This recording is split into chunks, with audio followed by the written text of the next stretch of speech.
it's a little bit of a writing process. Yeah, it's a little bit of both because you have, but storytelling is that, and picture book storytelling is all about that.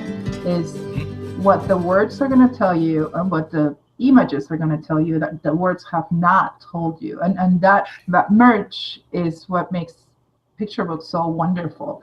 And then at the same time, we write what we know, right? And each one of them knows the story of their name or who they are. And identity, to me personally, identity and finding my place in this country had a lot to do with growing as an artist.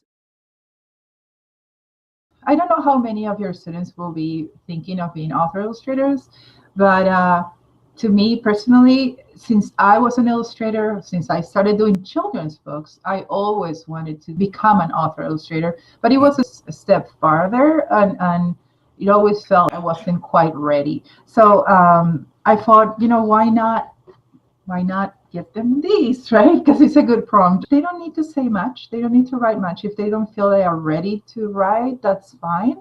But if they can show me, a little bit of who they are, how they work, I would love to see that. You're kind of giving them a template for actually the words, my name is, but the real storytelling is going to occur in the double page spread, in the image. Yeah, absolutely. They can present themselves as a child like you did with Alma, or they can do it as the present day. Yeah, I would love to see what they can do with as simple as saying the story with the images. It's amazing and a gift. Every photo that you see in the book, except for Pura and Candela, they're all actually family photos that I have, that I re-illustrated and changed a little bit.